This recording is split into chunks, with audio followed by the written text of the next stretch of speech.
फवाद साहब, हम देखें पाकिस्तान की बैटिंग के ज़ाहिर है क्रिटिसिज्म का निशाना बनाया जा रहा है।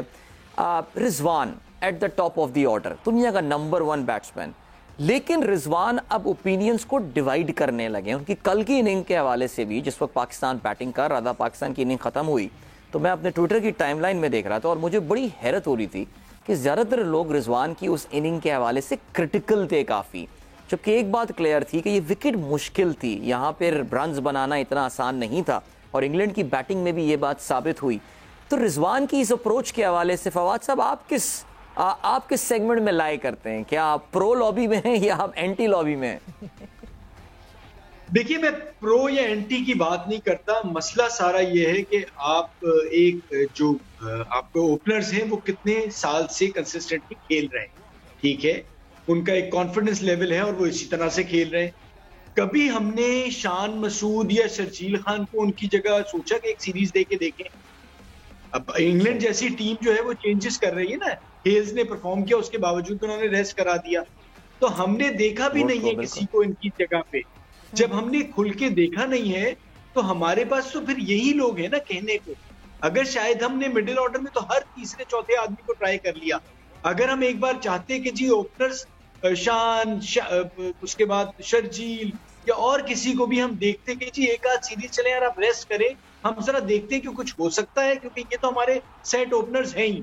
तो हमने उन्हें तब्दील भी नहीं करके देखा। इंग्लैंड, ऑस्ट्रेलिया, दुनिया की हर टीम चेंजेस करती है, तो वो हमने होने नहीं दिया। तो जब होने नहीं दिया और मिडिल ऑर्डर हमारा जिस तरह से खेल रहा है, तो हमें फिर सारा कुछ यही लग रहा है कि यही बेस्ट है। तो वो वजह एक ये भी है कि आप इनके खिलाफ आप या इनके हक में आप कैसे कोई भी बात कर सकते हैं, क्योंकि आप किसी को भी कंसिस्टेंटली इतनी लंबी परफॉर्मेंस को खिला रहे हैं। ठीक है, वो जरूर परफॉर्म कर रहे हैं, लेकिन कहीं ना कहीं वो स्ट्राइक रेट का इशू जरूर आता है और वो आप उसकी वजह से मैच भी आपका जा सकता है। और बाज़ औक़ात होता ही है कि जब आपकी बॉलिंग जिता देती है तो हम उसी की तारीफ भी कर रहे थे कि देखें जी, अगर वो खड़ा ना होता, इतने रन ना करता, तो शायद हम ये भी रन ना कर पाते। बिल्कुल। तो हम ये चीज जरूर है कि हम और किसी को हम ट्राई तो हमने करके देखना चाहिए था ना।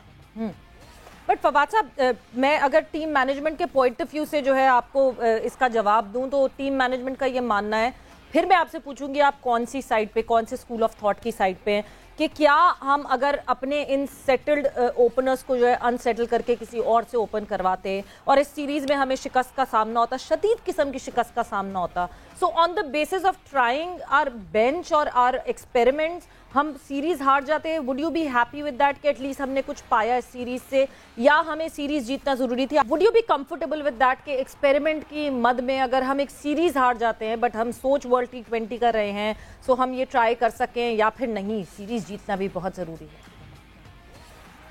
देखिए, इंग्लैंड क्या कर रहा है, वर्ल्ड कप की तैयारी कर रहा है ना। वो उतने कोई टॉप के प्लेयर्स उन्होंने इस तरह से तो नहीं खिलाए। हेल्स को उन्होंने बीच में बिठा दिया और उसकी तरह बहुत सारी चेंजेस की।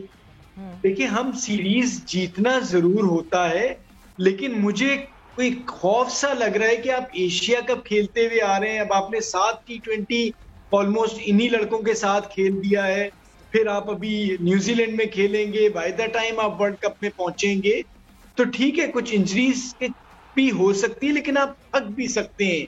आप मेंटली, और उसके बाद इतना प्रेशर आपके ऊपर होता है, और फिर ऊपर से वर्ल्ड कप आ जाए, तो जो मेन आपका इवेंट है जिसकी आप तैयारी कर रहे हैं, उससे पहले आप कहीं थक ना जाए। खासतौर के आपके ये 2 बैट्समैन जिन पे आप टोटली डिपेंड कर रहे हैं। आपने देखा कि कितने मैचेस हुए कि बाबर तो एक मैच में जरूर एशिया कप में परफॉर्म किया था, लेकिन वो भी नहीं परफॉर्म कर रहे थे, रिजवान ने नहीं परफॉर्म किया, तो आपकी टीम कैसे जाके बैठ गई थी जी। तो ये जरूर है कि आप उसे रेस्ट नहीं करा रहे, तो वो भी एक ज्यादती हो रही है, और इसी बहाने कोई नया आदमी भी चेक हो जाता। आपने शान को खिलाया था, तो शान का नंबर तो ओपनर के तौर पे है ना, तो आप उसे उसी नंबर पे खिलाते, तो वो भी नहीं हुआ। तो हम यही चीज कर रहे हैं, सीरीज जीतनी भी चाहिए और लग रहा है कि अब जीत भी जाएंगे, लेकिन जो आपका मेन गोल या मेन टारगेट है, वहां जाके आपको इसका कहीं नुकसान ना उठाना पड़े।